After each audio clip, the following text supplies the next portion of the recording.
Welcome, listeners and video watchers, to the Squeaky Wheel.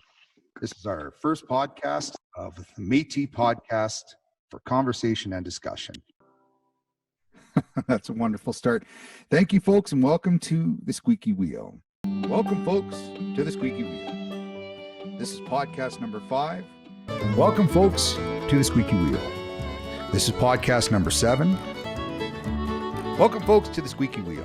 Welcome, folks, to the Squeaky Wheel. Welcome, folks, to the Squeaky Wheel. And away we go one more time to get the wheel squeaking. Welcome, everyone. Lawrence, here we are again for another time together.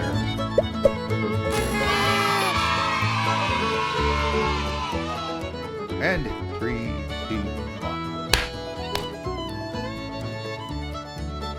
1. Well, Lawrence, I guess it's time for a little bit of celebration. It's been, a long run that we've been on ever since all of us are familiar with the term that got a lot of this started, in the sense that we wanted to connect with our community. So I know we both hate saying the word pandemic, or pandy, I guess, as it were, but we've managed to build a connection with our community through the development of the Squeaky Wheel. And folks, this episode is number 50, which, Lawrence, you look like you're 70 years old by now already, and here yet we're climbing. And with that mustache that you're hiding behind, in the case that people have seen us actually grow over the course of a year of putting these episodes together, here we are.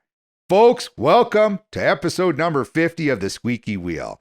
I know from Lawrence, the president, from Ross, the captain, to Jason behind the scenes, we're all so grateful for helping build this product that we can share our conversation. Lawrence, let's hear your little shout out to the crowd regarding the fact that, as far as I'm concerned, I'm going to say this is almost historic. We've reached 50. How many other podcasts can say they've done that? Well, I'd say, we're trying to stay busy over the pandemic year, and I grew probably about 50 gray hairs just on my mustache alone. But yeah, and probably about 30 pounds. So if people can look from the episode 1 till now, they'll see me slowly start to change. And then I'm going to change back again. I guarantee it. No, but I want to thank everybody. Well, thank you. And thanks Jason for putting all this stuff together. And thank the region, Métis Nation of Alberta Region 3. Not only am I the president, but I want to thank them for their support. And certainly Audrey Putra, our provincial president, and all the support she's given us in that first year, the Métis Nation of Alberta. And I just want to thank at least the members listening to our little stories. Some of it's information that they probably love, and some of it's like something they gloss over and doesn't really appeal to them. But we try our best.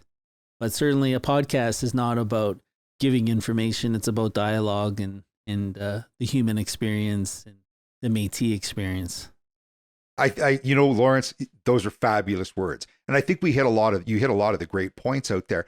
This is not us necessarily trying to solve all the world's problems, but it's about the conversation of what's happening to the lives of the Métis citizens, what's happening to the Indigenous community, the populations, family, how we connect. Folks, for all of you listening, especially to our subscribers who've clicked that little red button there on when you're watching our YouTube channel, it means a lot to us. It helps us when it comes to sponsors, connecting with how they want to engage us as an organization. But the fact, Lawrence, you're right, that we are bringing conversation, sometimes challenging conversation, sometimes new conversations for us, where, before we really started to see what was happening or understanding the world of residential schools, or really how racism was becoming more to the forefront, and what people would consider systematic issues or systemic issues. We originally thought this will be a chance for us to talk as COVID ends really quickly and we move on with our lives and we get together. Well, it's still a challenge, but we're creating a unique opportunity for people to listen and understand and hopefully enjoy how you and I perceive things differently, but share a conversation. Yeah. And, I just want to also note that when we started this, it was all about giving COVID updates to our members and health. And I think we've accomplished a little bit of that because we've talked to Regan Bartel, our health director. We've spoken to Dr. Raja Singh about the vaccine, the mRNA technology itself, before anybody really knew about it. And now we're all experts in it because it's all in our bodies now. Yeah. So, at a very basic level, what a vaccine does is that it basically tries to stimulate your own immune system to be prepared for any infectious agent that might affect you.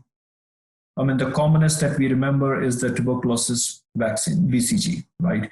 That's one of the oldest ones that we have known. And then, there were a lot of other vaccines that came along.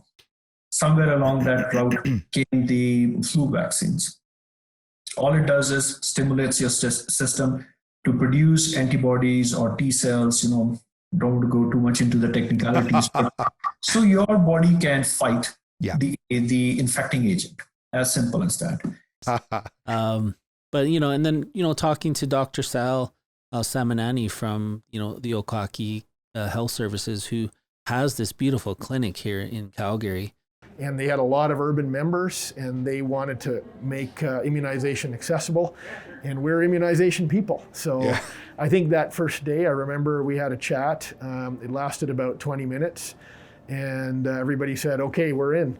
And they're vaccinating folks even to this day. And they even have remote services and just all those wonderful things that we did with that episode. And we did that in person with our masks on. And that was something to behold. And we even brought a fiddler, Alex Kosterok, down from up north. So, yeah, we're pretty excited about that episode, too. That was, sort of almost my first foray back into the community. And, we had to feel comfortable. And the Okaki Clinic made everything very comfortable. For all of the people who were coming in to get their vaccinations, to all of the staff, to all of the volunteers that were helping out. They were bringing in food trucks in order to try and create safety spaces. So when we were talking with our health professionals who were guiding us through this at the same time that the politicians were lending us their voice as to what they thought was happening. And, the provincial health medical director, Dr. Dina Hinshaw, who was giving her knowledge, we were able to share some of that conversation. So folks, on this podcast that you're listening to today, we just want to highlight some of those people and say thank you for all of our guests. And we're going to talk about quite a number of them as we banter on the fact that over this last year, Lawrence, we've talked politics, we've talked sports, family, education, chuck wagons in the rodeo world, health. I think one of the other things that was really strong for us was how our politicians that we've talked to and those that represent our community or represent the Métis Nation, how they've, brought so much knowledge to what's happening within our community. Audrey Poitras was one of our earliest guests. So I'm hoping that we will find a way to go forward, but we certainly won't sit and do nothing. We can't afford to. It's like you say, it's a process that we have to continue moving forward. Consultation is so important to us all across our province. The fact that we had, the president of the provincial M&A in to share her connection, her long tenured connection with the Métis people, how lucky are we? And then when we're talking to city councillors. Yeah, absolutely. And, talking about our self-government agreement with Canada, with Audrey, and certainly talking about where this constitution is headed for the Métis Nation of Alberta citizens, and certainly a way for us to communicate what that actually is. To even, us talking about the process of that constitution, and then talking to Councillor Ward Sutherland at the City of Calgary, getting their viewpoints on how they do Indigenous relations at the city level. And I just hope that our children can get tied to this and really understand our ancestors, and also I think our responsibilities of keeping the culture for the future, because it's easy for it to disappear. To looking at ways of how we work together in the future, and we're pretty excited about that also. But I also want to highlight Audrey. When that first episode came, was her very first, I think, attempt at a podcast. Didn't really understand it, but certainly she understands it now. And there's a lot of regions that are now starting to think about doing them, and it's fantastic. Even Rupert's Land Institute has their own podcast now. our Métis Nation of Alberta youth, we're up there, I think, around the time we started. But certainly they have their audio podcast, which is fabulous. And so, yeah, I think it's, the more and more we do this as a Métis Nation across Canada, I think the better, because people will see us and we're not so hidden anymore. Oh, no, fabulous. And it actually, it's funny you touched on Ward Sutherland, who was such a kind gentleman who came on really early on our show, and who has a Métis background. Now, folks, as Lawrence commented, we're at 50. A lot of the other groups are starting out. Yeah, we've kind of started to hone our craft. With all humility, folks, I can honestly admit that when I was shooting one of our guests, and I think it was Ward, I accidentally forgot to hit record for the first many minutes, and I finally had to stop our conversation, which was just excellent and honest and truthful in his conversation, Mr. Sutherland's conversation. And I said, unfortunately, I had a bit of an error, and we had to reshoot that. Now, since then, we've come up with some stop gaps to ensure that we don't make those mistakes. But folks, yeah, it was fabulous. I was doing the editing right off the bat until we started bringing in more professionals such as Jason and the backup staff that could help us when it comes to putting together, this product. But yeah, it hasn't been without a few of its pitfalls, but we're definitely getting through a lot of it. I think with him, with that episode specifically, he went on about 20-25 minutes about his whole story, and then he had to repeat it all again. Yeah. So, yeah. But no. And, that's one of the things that I cherish about our conversation with our guest, Lawrence, is the fact that everybody, is often an expert in their field. But the one thing that humanizes all of us is that when we ask, well, let's talk a little bit about how you got here. Let's talk a little bit about your family, your awareness and connection with the Métis community. It's different for everybody, right? Yeah. They're all at a different part in their journey of understanding. And surprisingly, a lot of our guests that we've talked to, who I anticipate at a certain age that they are, would say, no, they were still told to stay hidden pretty much their whole life. No, they were celebrating their Métis culture really early on. So I think a lot of it is from where you've grown up and that sort of acceptance within your community. Yeah, absolutely. I mean, everybody has their own origin story and their own how we identify as Métis people. A lot of people are still figuring it out.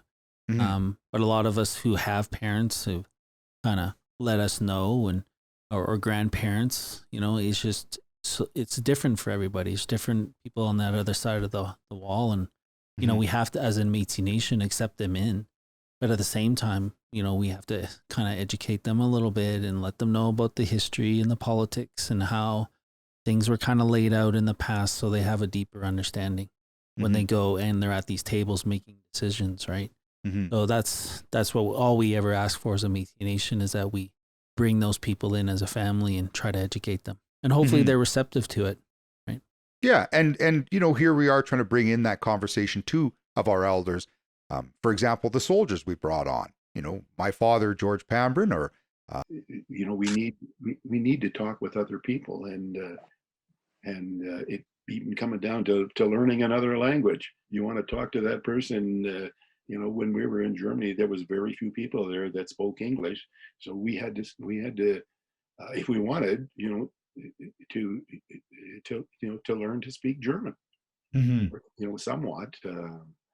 Who tell us their stories of serving and how that relationship within their community, gets extended based on they're coming not just from the Métis now, they're also coming from the awareness of serving as, soldiers for our nation. Yes, exactly. And that's a wonderful episode that we talked to your dad and went through a lot of what his personal experiences or being an officer in the Army and being recognized as an Indigenous person. It was a very good episode that we had there too. Yeah, and our other serving members, and you're very gracious always to recognize my role for the city, for the city, and for my role as a firefighter captain. But we also had Alan Chamberlain on.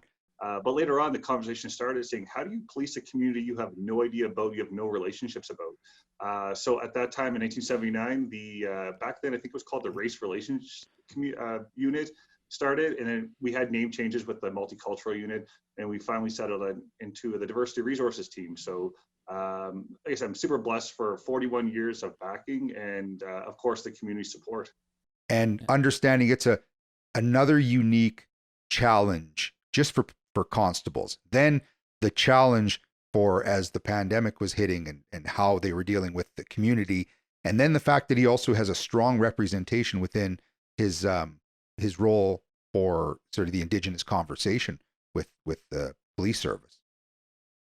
Yeah, the community policing is such a big thing and a big deal that, at least there are certainly forces out there or detachments that have really solid Indigenous liaison officers.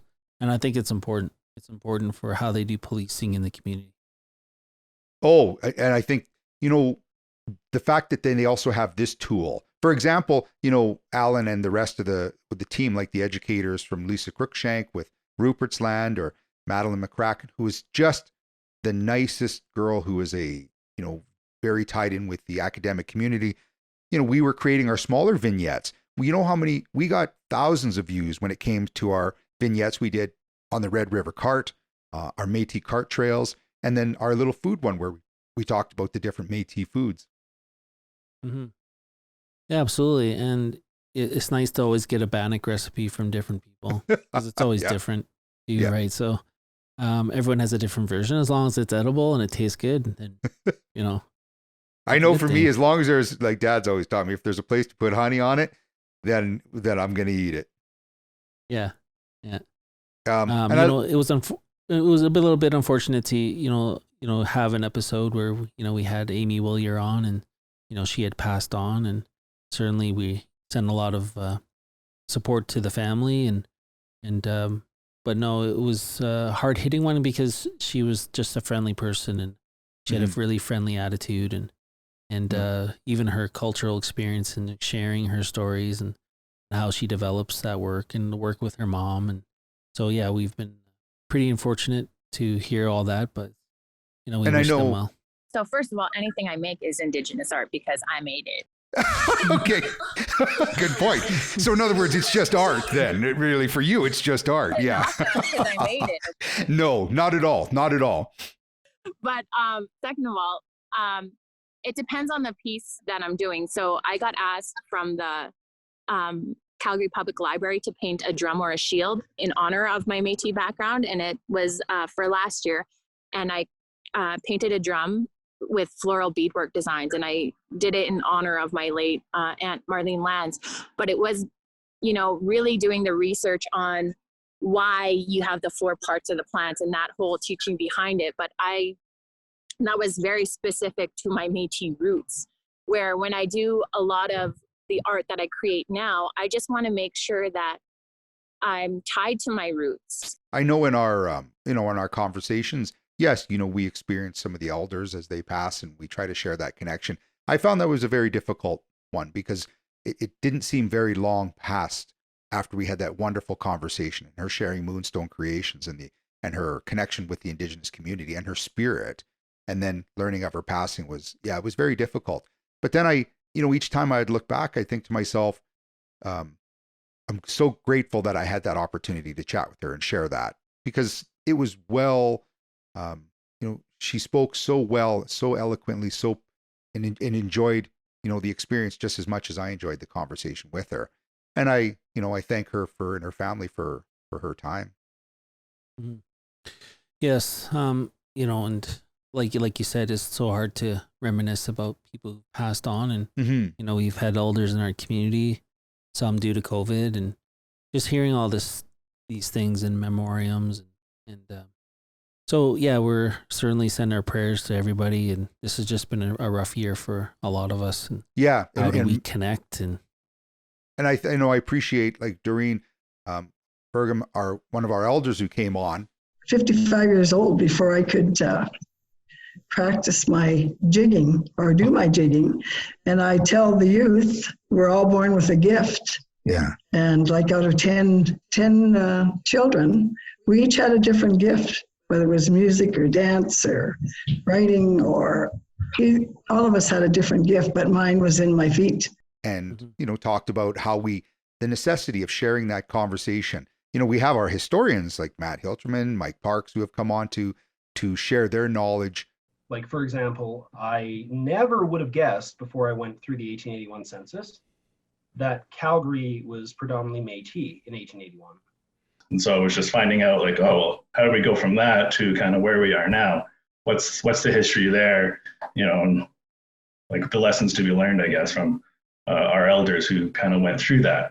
The historical, or how we're reevaluating what is historical, how we're reassessing, creating that education. And, when we talk to our elders and our aspect of how we're capturing the history, how we're sharing that, it is, that's our goal. That's our goal to try and hopefully we force our youth to have to listen to some of these so they understand the conversations that we're having, and that they can be hopefully then continue to be a part of it. Yeah. And, we had certainly, looked to our artists. Like Laurie Cole was, who's a Nashville recording artist, sing a few songs for us. So it's down at the end of a dirt road. Never left 'cause I never really let go. Still the carefree, innocent girl whose little farm was her whole wide world. We're pretty grateful for that. Alex Kusterok. Yeah, he's such a great musician, just a great player.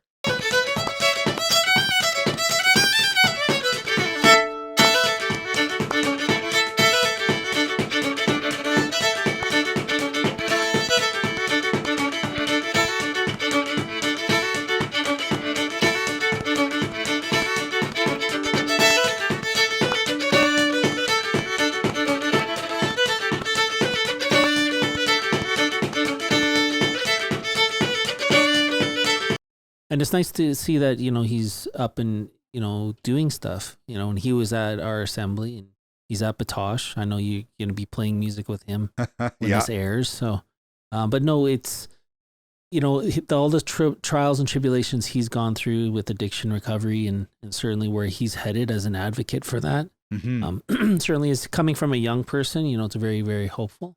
And we wish Alex a lot of support here at the Métis Nation.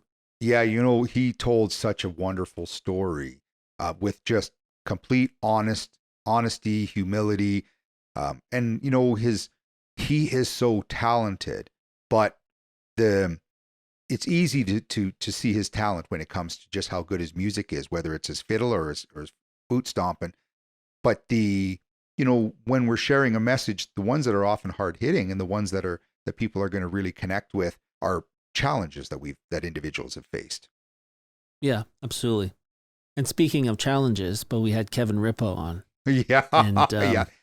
Not he's a challenging fellow, but he's an expert in cybersecurity. You seem to know everything that Kim Kardashian is doing, but you don't know how to secure your own computer. Put the same amount of interest and research into protecting yourself that you do in trying to find out what Kim Kardashian is up to, and you would be head and shoulders above the vast majority of the population. Yeah, and yeah. Certainly it's wonderful to see a person that actually can tell you that there's people watching you without even knowing, right? Definitively explain to you how you are the greatest risk when it comes to compromising, your own information. Everybody puts everything up for free on the internet, and when you don't realize that it's your responsibility to secure your information. And sometimes the simplest things, because I remember, and he's told me many, many times, folks, get a little disk drive and back your stuff up. Once you've done that, you've solved 90% of your problems. But when you don't back it up, so an expert. We had Renee Price on just recently, she was talking about racism and how they're trying to work at educating from the level of youth as in education or in sports specifically, that if you can really start to stamp out the racism, then everybody feels better. Yeah, absolutely. I mean, us as Métis folks, we kind of get hit on both sides. There is racism certainly in a institutionalized area towards the Métis, and certainly sometimes we get it from First Nations, right? And then what do we do in order to work on those relationships? Well, that's the next big steps, right? Because the Métis ain't going away. You know, it's why we carry this infinity flag around us is for a reason, right? But at the same time, how do we work on those existing relationships? How do we go into the history to know that our families blended in First Nations? How is that outlined as a proper protocol? Or do we have to go into methods of doing it again or on a yearly basis? Whatever, that sort of has to be decided too. But certainly, you know, when it comes to racism and anti-racism, these are strategies. There's strategies to open the doors for us to keep identifying, keep moving forward as Métis community and work along institutions and First Nations in a format that's rightful to us. Right? Yeah, and that they bring us to the table as well. Yeah. And your institutions being, you know, the business. We've had some great business people on. Like recently we had Amber Boyd and remember Johnny Pogo. Now, the relationship in one sense, and his brother. And exactly what Roy said. I'm sitting there telling my jokes and no response. You know, like people would be laughing. I'd see a few people, like the one person on screen, they would like go. And that's it. It was more at the comedian level at first, but then once you realized Ray Pogo and his academic background and then their business, the Good Times, and Amber Boyd's authorship, her business acumen, for how she's connected into the community as a leader. Yeah, that's how we're, you know, bringing back some of the awareness of how our industries, how our economics are connecting with the Métis community. Absolutely. You know, and our business people, they're corporate. We have a bit of a grassroots structure a little bit in terms of how we operate. And sometimes we can do things or host events that aren't corporate, but we try to encourage our corporate people to come, right? So at least they can be with family. But yeah, there's, you know, and we're very, very happy to have those people around us because it helps us build even our office to where it's supposed to. And having that corporate knowledge and the HR experience and all these legal things, they're always there, just arm's length away, because they come and they have a hot dog or they have a hamburger at one of our things, and we can sit down with them and ask them. And they can help us. They volunteer their time. We're going to have to mount our own big wagon wheel and put, you know, it's like the Wheel of Fortune when you spin that thing and you got to listen to it squeak as it goes around a few times and then win prizes. That's what we're going to have to get next, is some kind of prizes that we can offer to our guests for saying thanks for connecting with our community and listening. Yeah. And I mean, Squeaky Wheel, it is what it is, right? I mean, it could change here and there. People go, Squeaky Wheel, what do they complain a lot? Or are they, you know, what are they? But, you know, I mean, really at the end of the day, it's about our carts and it's about our wooden wheel structure and how it squeaked, right? Yeah. There's no way around it. So. There was no way around it. And yet, you know, again, what's in a name? But I enjoy the euphemism that we have when it comes to the squeaky wheel. And then again, Lawrence, the fact that you allow me, you know, week by week to have conversations about whether it's, you know, the band Memphis and the Grand or the Memphis group that I manage for my satellite monitoring. At the end of the day, I always enjoy our conversations and how you're still doing, you know, your role of ensuring that our community has one more voice, right? There's lots of different ways that people can get information. But here, I hope they enjoy our witty banter. Well, at least my witty banter back and forth. And hopefully they tolerate your mustache and your ever-changing hair color. And not those shameless plugs of your Memphis group or your band either. But, yeah. But no, and I see you have more stickers around you, which is great. You know, one day I'll have a side gig, and I can put that everywhere too. Oh, Lawrence! Eventually, that guitar is just going to rot off that stand. It doesn't look like it's been down too many times. I try to get to it. Certainly, and I try to get to the treadmill beside me, but that's a different story.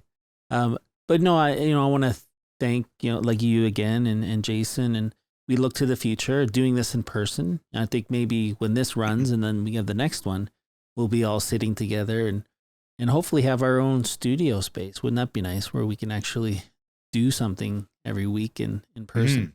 Well, and our audience has seen us, since grow up, at least a little bit for the last year, and grow up in the sense that, we have put a few more pictures behind us, but we've also been quite, forward about our experiences, right? That I was a nurse, you were in the ballet, your experiences, how it's taken you across the world, the people that we've met, the people that we've celebrated. Yeah, I think we're a fair bit open, you and I, Lawrence, and I think that's hopefully what people feel they can trust about us, is that we're here to have an open conversation. And the fact that they can always email us and ask us any questions. And again, I comment all the time about the fact that you're willing to have a coffee right now, virtually, pretty soon back to having a coffee with anybody they want, but now they can all reach us. Yeah. And I look forward to the new guests. In fact, the one good thing about Métis Nation is we're never short of interesting people. No. I think now we need to talk a little bit too, Lawrence, but what are some of the goals we have here in our future? I know one of the ones that we're working on is to try and scale this up a little bit, like the variety show. Yeah, absolutely. I look forward to sitting with all this talent in a fantastic variety show setting where you can just pitch off to a guest sitting over here and then, have an entertaining show, Yeah. And maybe us participating every now and then too. Oh, that would be fun. And bringing in a few more partners. Again, I know you gave a wonderful shout out to the M&A and the Métis Nation of Alberta for all of their support. We continue. We have to thank all of our sponsors. Lawrence, I know we're going to continue. I look forward to episode 51 just as much as I look forward to when we hit episode 50. That I just want to say thank you, that I've appreciated our time, our conversation, and let's keep the wheel squeaking. Yes, absolutely. Thank you very much, and see you guys soon. And folks, you can find us at The Squeaky Wheel, thesqueakywheel.ca. You can email us, tsw@métis3.org, and you can reach Lawrence and I if you look for us on our website and get our information. Thank you so much from everybody behind the scenes. We want to say thank you on behalf of the Squeaky Wheel. And folks, keep on squeaking.